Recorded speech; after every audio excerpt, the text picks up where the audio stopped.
report this.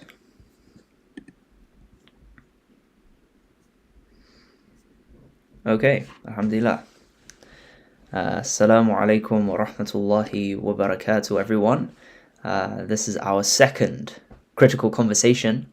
Alhamdulillah, we've had some interesting developments take place that we're going to analyze for you in the next 30-35 minutes, inshallah. So I ask Allah to enable all of us to be more politically aware as Muslims, to be more capable of critical thinking in the area of geopolitics. So we're going to talk about the updates that have happened with regards to the UK and France and the recognition of a Palestinian state in relation to Israel. We're going to talk about that today, inshallah. So, Nathir, assalamu alaikum. Wa alaikum assalam wa rahmatullah. James, how are you? Alhamdulillah, I'm doing well. How are you? Alhamdulillah. MashaAllah. All right, so can you give us a brief recap for those who've not been following the news, a brief recap of these events that have taken place, so that we can give ourselves the framing here? SubhanAllah, it's a very interesting situation. It's something that in the Western sphere, one might say it's unprecedented, and that actually suggests and says more about what's going on in Western politics than it does about how great of a move this is. But first, I just wanted to show you, James. I just wanted to show you just some articles speaking about the current starvation that's happening in Gaza. Inshallah. Would you like to send the links in the chat, inshallah? This time I'll be able to open them, inshallah. Yeah, but it says I can't send because I'm not an admin. Oh, Allahu Akbar. Because you're not a member of the chat. I don't know what that means, to be honest. I don't know what that means either. Okay. Qadar Allah. Qadar Allah. Regardless, it's so bad. Even far right wing media sources have recognized it now. We have the Daily Express, we have the Guardian saying Gaza suffering man-made mass starvation, says WHO chief. So the World Health Organization has reported that Gaza is suffering a man-made mass starvation. The UN itself released a report saying in Gaza mounting evidence of famine and widespread starvation. So it's the amount of starvation right now is something that we haven't seen, or caused by human beings, is something that is pretty unprecedented, right? And this starvation has been taking place for around 4 months. We reported on it ourselves when we spoke about aid being paused in Gaza, as in paused. I mean, aid was just not let in at all, right? So there was no food reaching Gaza for about 2 months, right? And then Israel said, okay, fine, we're going to now take leadership of distribution of aid. They let in 10% of what was being let in before, and even that was too little, right? And that 10% they controlled, and we all knew about the amount of cases of Israelis shooting Palestinians when they came to collect this aid. So, and lacing this aid with drugs. I mean, it's things that you couldn't even imagine. Levels of depravity and inhumanity you couldn't even imagine from the Israeli state. And leading up to what we're seeing now, obviously the world has been seeing this, right? Since October the 7th, we've seen, it's international reception on a scale that we couldn't have imagined, right? People that were aware of the Palestinian conflict before know how much, Palestinians will be killed, maybe en masse, and then people pay attention for about 2 weeks, 3 weeks, maybe a month, and then, it kind of fizzles out, right? But because of the level of brutality and severity that Israel is killing the Palestinians with now, it's almost like it can't slip out of the zeitgeist. It's stuck permanently, even though they tried many times. They've banned international journalists, and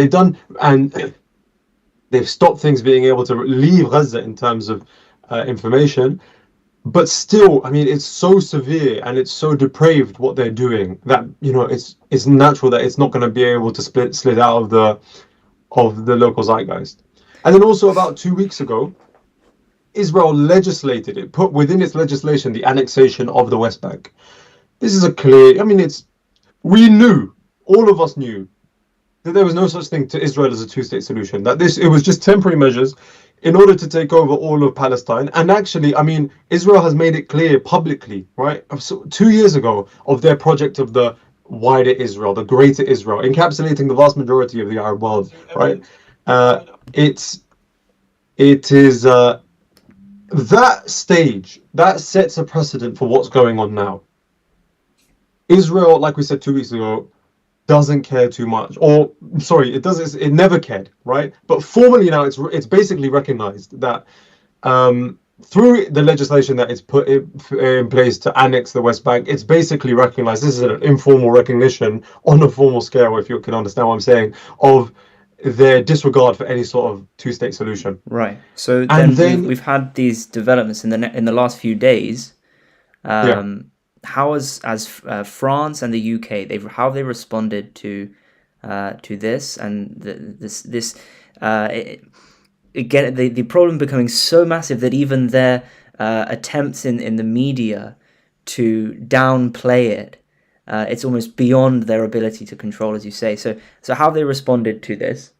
subhanallah. So it happened with about 5 days ago.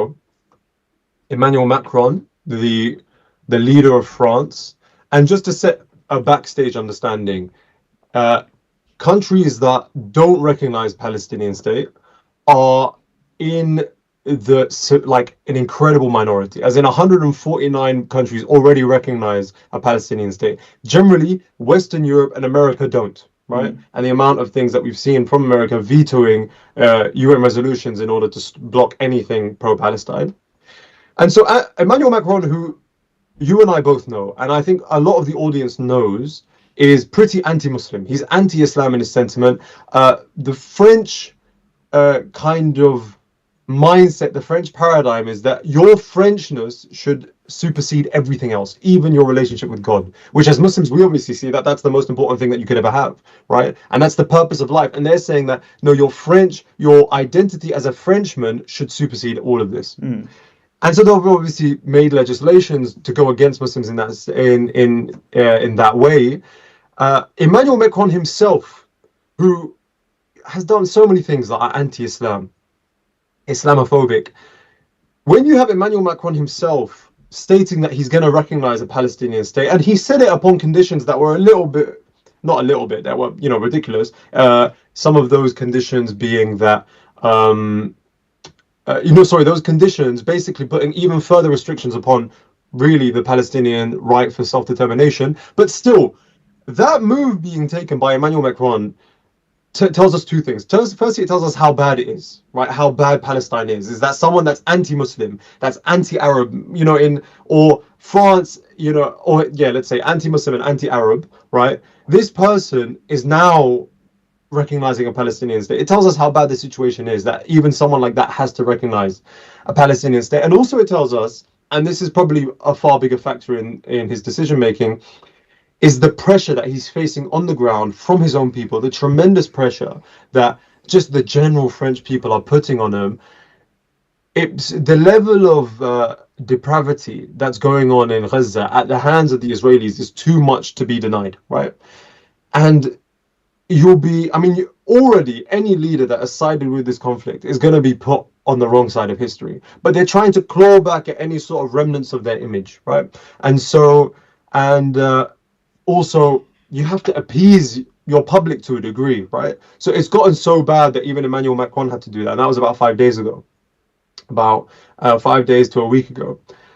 And now, in that light, we have Keir Starmer that recently, about 4 weeks ago, put a ban on Palestine Action. Palestine Action that has now been prescribed by the British government as a terrorist organization.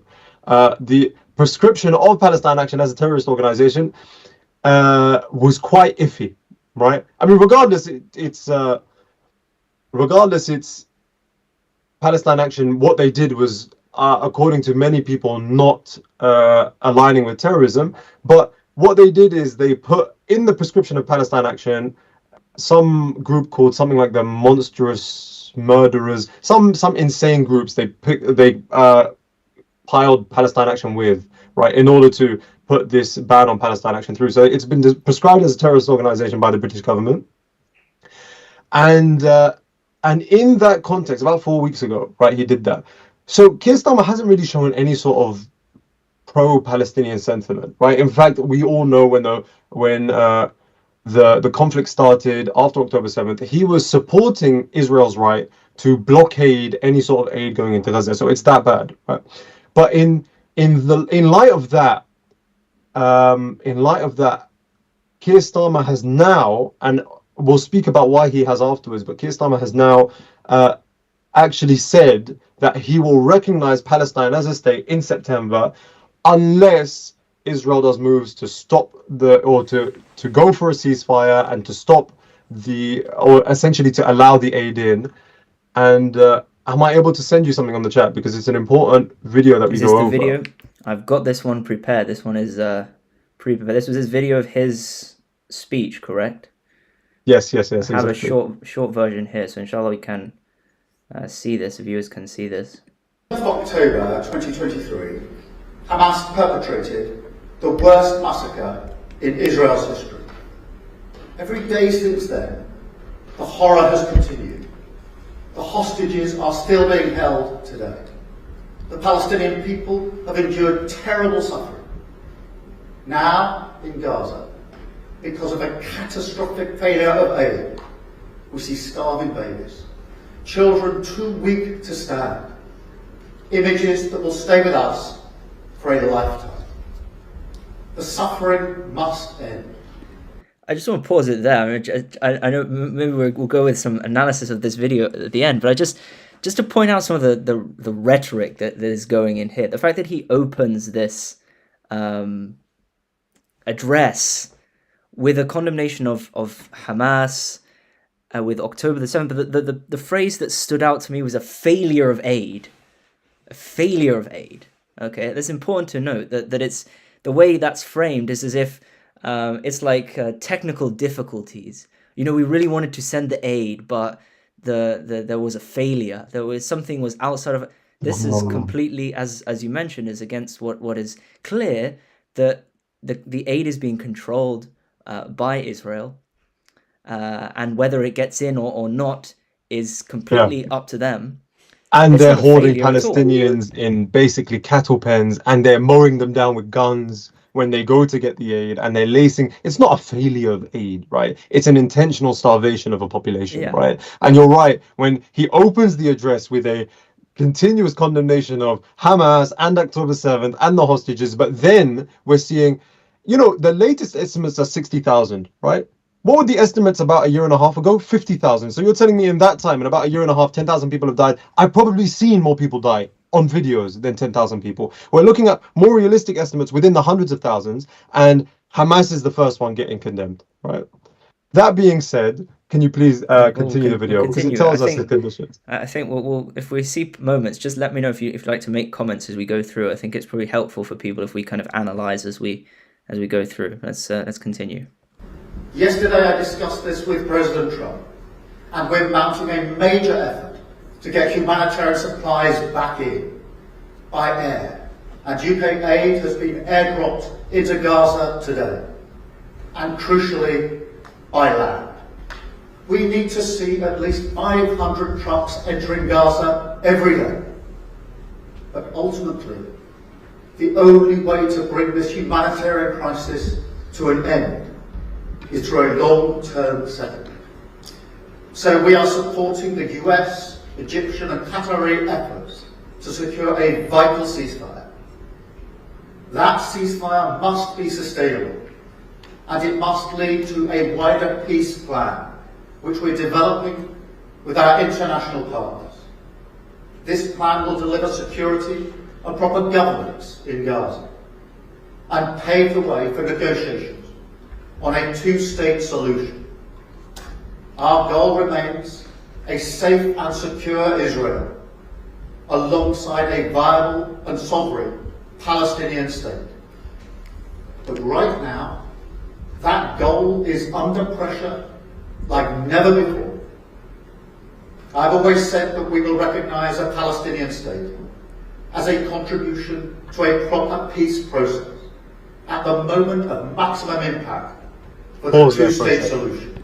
And pause it there. He said we want to recognize a Palestinian state. And I'm going forwards, I'm critical of Keir Starmer, but it has to be said that this is a good move, right? I don't think it's done out of the good of his heart in any sort of stretch of the imagination. But I think good has to be rewarded when good is done. Now, it's very, very valid to say this is too little, too late. And there's many things that we can say about this, but just as a background, right? I don't condemn this act. This is a good act, right? That should have been taken ages ago. But we want to recognize a Palestinian state at the best time to do so. What is a better time than right now? Not even right now. I don't know. So firstly, he's delayed it to September, right?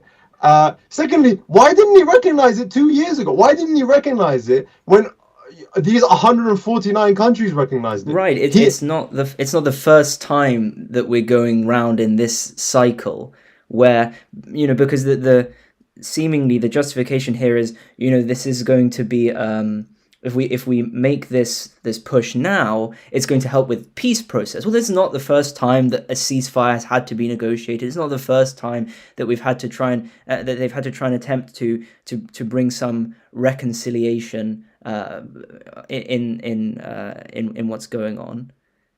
But exactly. As you mentioned at the beginning, when we're taking into consideration the image of these countries. How do they look? And is perhaps this a more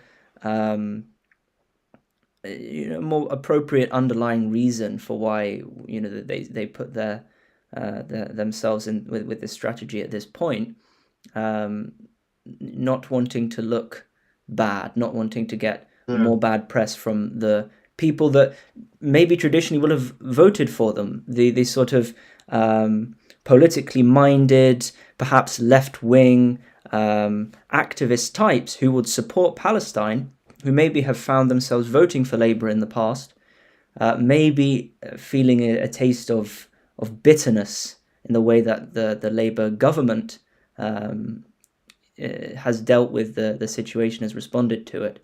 Exactly. Yeah. I think there's only so many babies that you can be responsible for killing before people start revolting, right? And there's a level where the governments of the West now are feeling like, okay, fine, it's gone beyond an acceptable level of genocide, and now we're starting to itch into, it's making me uncomfortable at home. Seeing these images, it just gives me the heebie-jeebies, right? Let's kind of pull back, telling Israel, pull back on the genocide a little bit, just so that people don't get so uncomfortable, right? Just so we can keep our mandate to govern at the next general election. We don't want these videos circulating when people are coming to the ballot box. That's bad press for us. Exactly. If you want to continue the video, because there's a nice bit afterwards. I don't know if it's in the video that you have, though. With that solution now under threat, this is the moment to act. So today, as part of this process towards peace, I can confirm the UK will recognise the State of Palestine by the United Nations General Assembly in September, unless the Israeli government takes substantive steps to end the appalling situation in Gaza, agree to a ceasefire, and commit to a long-term sustainable peace, reviving the prospect of a two-state solution. And this includes allowing the UN to restart supply of aid and making clear there will be no annexations in the West Bank.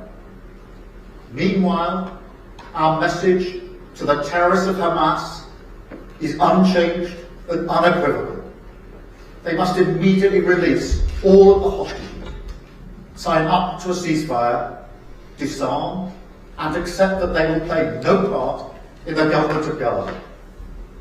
We'll make an assessment in September on how far the parties have met these steps, but no one should have a veto over our decision. So this is the way forward. We will keep working with all our international partners to end the suffering, get aid flooding into Gaza, and deliver a more stable future for the Middle East. Because I know that is what the British people desperately want to see. Thank you. Imagine being able to build. I think that's the end of this clip, at least. All right. There were some. He was basically questioned on what changed now, right? Right. And it was an interview, all right? And he said that, oh, we were discussing it with Trump, and let's talk about Keir Starmer for a second, right? Again, I want to preface it with this is a good move. And I think that Keir Starmer should be rewarded for any good that he does, just as any leader should be rewarded for any good that he does. I mean, it doesn't do us any good to start lambasting people when they're doing good. Let's lambast them when they're doing bad. And when they're doing good, even if it's tiny, right, we tell them good job, right? Just for some positive affirmation, right? Maybe he can actually feel like, hey, I'm doing something, right? And that feeling might push him to do stuff that are even more. But let's actually analyze what he's saying. Firstly, it's conditional on Israel stopping the conflict, right? Now, actually, there's pros and cons to this. The pro of it is that you can say, hey, this is encouraging Israel to stop the conflict. They're saying, okay, fine, maybe they won't accept Palestine if I stop the conflict. That's the pro, and I guess that's the pro that he's trying to go for. The reality is that, the con, let's say, is that they should never be made mutually exclusive. And the reality is they're both mutually necessary. The right of the Palestinian people for self-determination is within the right of them to have a state, right? Or they go hand in hand, let's say, right? And like I said, it could be seen as at least him trying to end the conflict. Again, let's give him to a level the benefit of the doubt, right? Also, like I said at the very beginning, technically this is actually a historical move, right? We're seeing, the pro-Palestinian sentiment increase in a level that most of us that were aware of the conflict would never have imagined 10 years ago, right? 20 years ago, we would never have imagined this.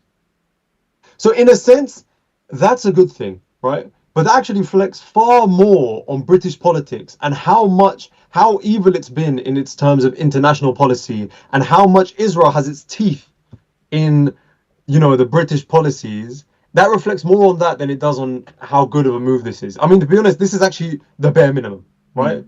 We're recognizing Palestine was a state.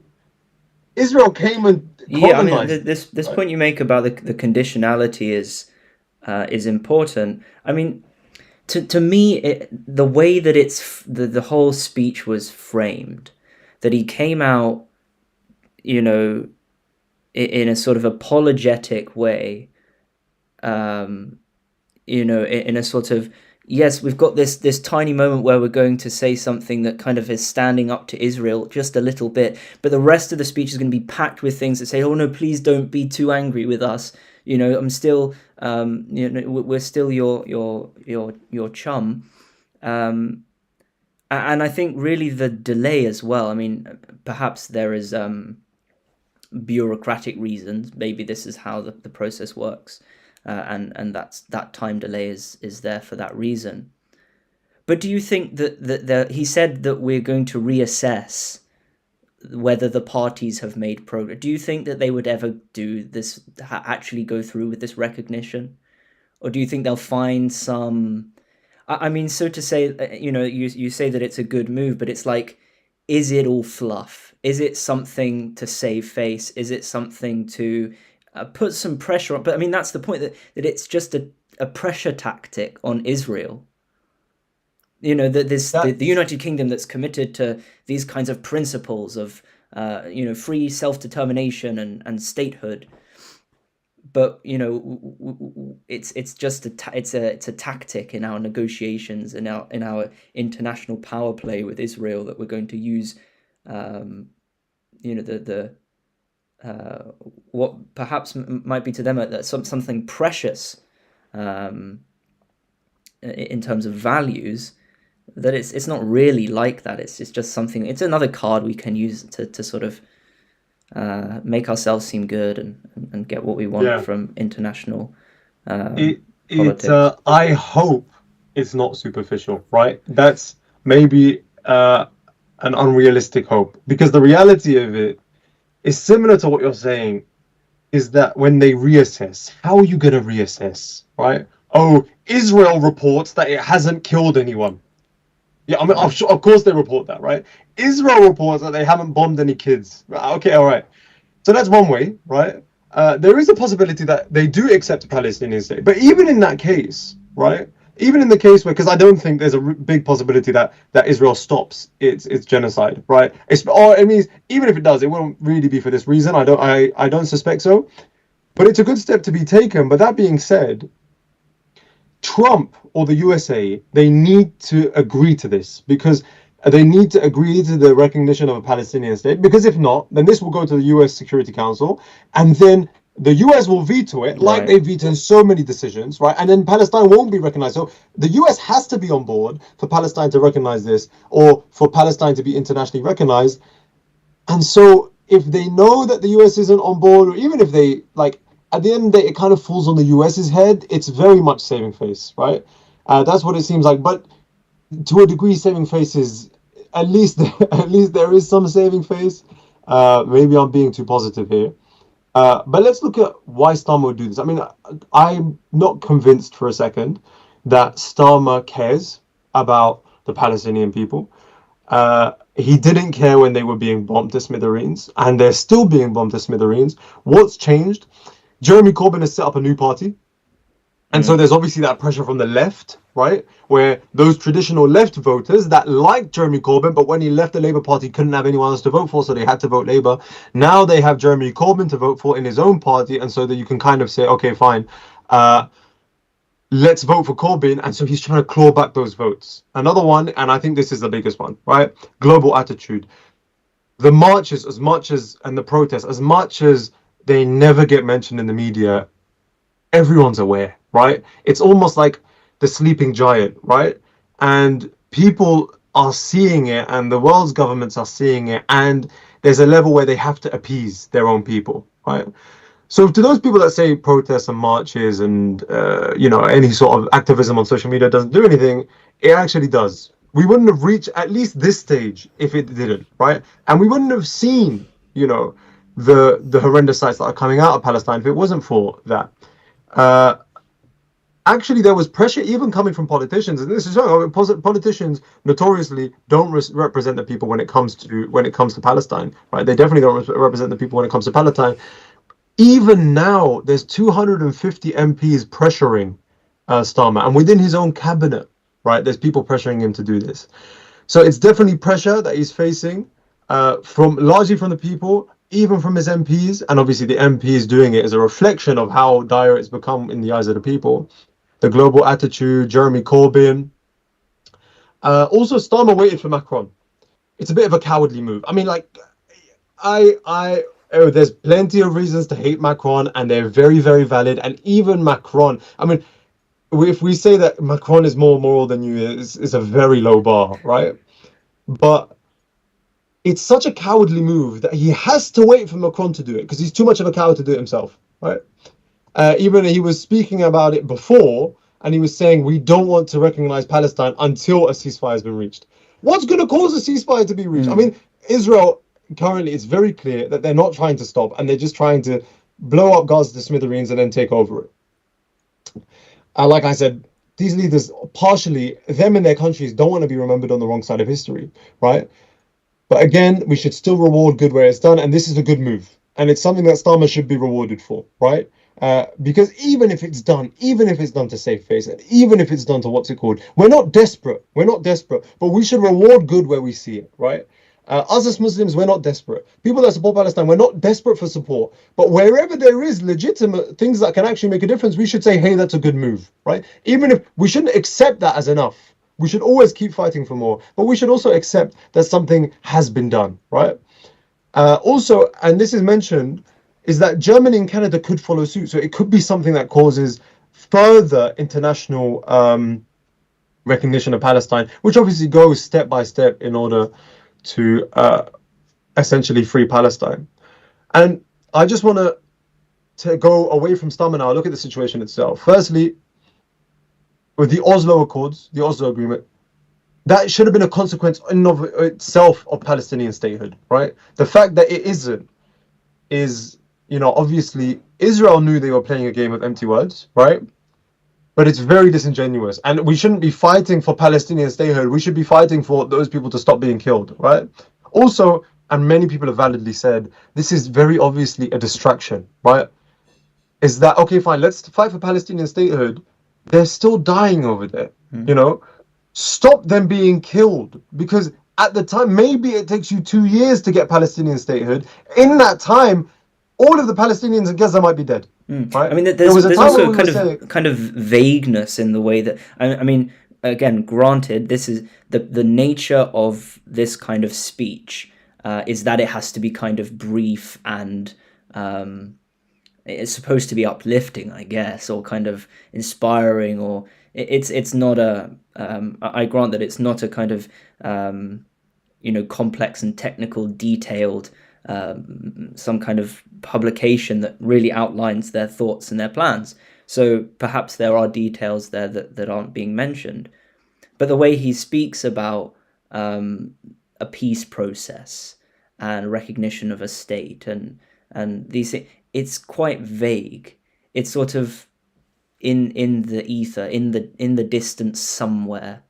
and it seems to allow for even like the slightest thing to be seen as Israel's done something, we don't need to recognize the Right, state exactly. anymore, is what Shifting you're the goal saying. again. Going back to this assessment thing, shifting the goalpost. That if we don't really say clearly what the criteria are for what we're recognizing here, for recognizing the state, we don't say clearly now and make it something that is, as he said in vague terms, substantial, but again detailing what that really means.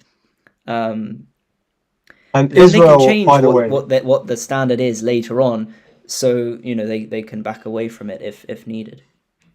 and on the note of changing the goalposts, Israel is a master of changing the goalposts. I mean, if you think about it, at the beginning of this conflict, people were speaking about the legitimacy of resistance, and we were talking about Nelson Mandela and how he was engaged in armed struggle against the South Africa apartheid government.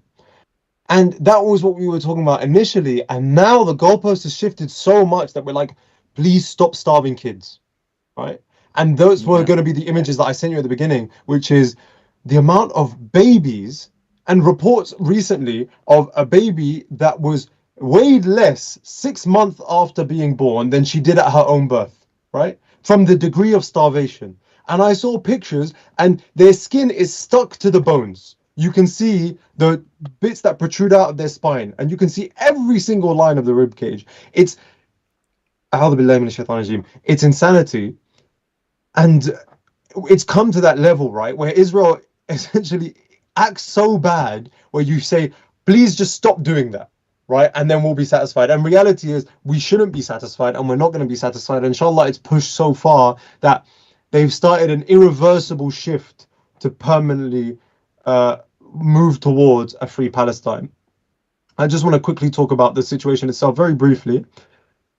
We spoke about, okay, this recognition of a Palestinian state, and just as was with the 1967 borders, firstly, those borders encroach on Palestinian territory. What is Palestinian territory anyway? And it will probably encroach way further now, right? Where it will probably be Gaza and like little slithers of the West Bank that aren't even connected, so it can't really form a proper state. Then, are you going to take away those 600,000 Israeli settlers in the West Bank? Almost definitely no, right? So again, those Israeli settlers are going to be there, and almost definitely those Israeli settlers, Israel is going to say we need to have them being protected. So again, the conditions of this Palestinian statehood is going to further undermine the right of Palestinian self-determination, right? And it's going to basically make it a docile state, so that Israel does this every 10, 20 years. They bomb it even further. Palestinians have to retreat. And then they're like, okay, fine, now we'll stop a ceasefire. We'll give you that. And then they'll bomb it after 20 years again. And they say, now we'll stop a ceasefire. And in those 20 years, they're beating up people. They're raiding houses. They're taking thousands and thousands of people into prison, and the state of them when they exit prison. These aren't prisons, these are torture camps. Just shocking. It's like I said, it's insanity. And that's kind of the situation as it is. And I just want to end with something on Trump and Netanyahu, just very briefly. Netanyahu, his response to this is that they're rewarding Hamas, right? Any sort of punishment of Israel for mass starvation, according to the World Health Organization, for it's been internationally, or it's been recognized by the International Criminal Court and the International Court of Justice as a genocide, and there's been what's it called, arrest warrants on Netanyahu's head, and any sort of punishment of Israel is seen to be rewarding Hamas. It's just a desperate plea. It's a desperate plea to say, hey, don't send in aid. Hey, don't feed these starving babies. Hey, we want to keep starving them. You're supporting Hamas if you do. It's like it's exactly like when they say you're anti-Semitic. Suddenly, supporting Israel is seen as condemning Israel as anti-Semitic, right? They want to tie it to the history of the Nazis, right? And that's been one of their aims, and it's a big game. And it scares people in supporting Palestine because they're like, well, I don't want to be a Nazi. Mm.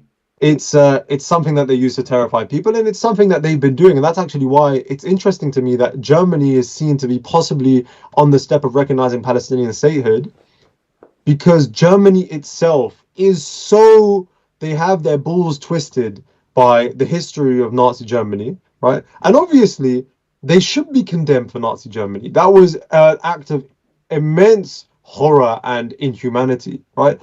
But the irony is that's being used for them to support another act of immense inhumanity and tremendous horror perpetrated against an innocent civilian population.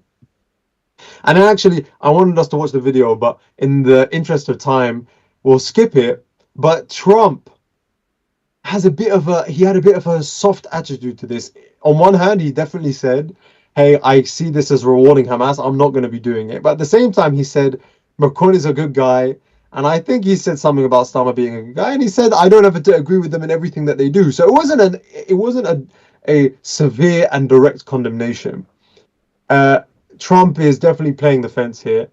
It's not acceptable to play the fence, definitely not, right?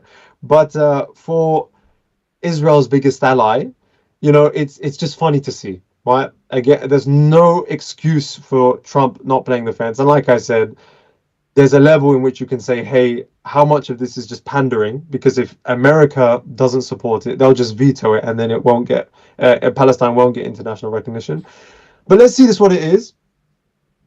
And I want to conclude on this. It's a positive move. It's a positive gesture. There's definitely good that can be done with it, but it's definitely not satisfactory. And it's nowhere near satisfactory. And it will never be satisfactory until legitimate Palestinian statehood and self-determination is achieved for the Palestinian people, and that all the land that was stolen by the Israelis is returned back to the Palestinians. And Allah is obviously our victor, right? But we're speaking on things at a personal, political level, right? And Allah subhanahu wa ta'ala could cause things to flip without any of this happening, right? So on our level, right, on an individual level as Muslims, never forget Palestine in your dua, and never stop pushing for the freedom of Palestine in whatever that may be, whether it be protest or whether it be boycotting, whether it be pushing for for the right of a free Palestine on social media. These things have an impact, and a lot of people are rightfully saying, hey, it doesn't seem like we're doing enough. We're not doing enough. But that doesn't mean that you should go into despair, as Shaitan would want you to think. Go into despair and be like, okay, khalas, if I'm not doing enough, I'm not going to do anything. Do that bare minimum and try and push yourself even further. Protests against, like I said, and maybe there's a lot of organizations that could do with extra manpower in fighting, or not physically fighting. Obviously, I mean the political fight against Israel. I'm saying that just to protect myself. And I just want to pass it over to you, James, for any extra comments. Alhamdulillah. So, I mean, yes, as we said, I think last time, these are ongoing conversations. Maybe this will be a thing that we put a pin in these conversations, we continue them, because that's what we really hope that the Muslim community will be doing, is having a conversation in the realm of politics, and is no longer being confined to not thinking about this, and to not thinking about it seriously and with skill. So yes, as we say, may Allah allow us all to be engaged with what is going on, to think critically about what these people are saying, and yes, we will be back shortly, inshallah, with another critical conversation. Jazakallah khair, Nathir. وإياكم. We will, yes, we will see you all soon, shortly for the next conversation, inshallah. Assalamu alaikum wa rahmatullahi wa وعليكم barakatuh. السلام ورحمة الله وبركاته.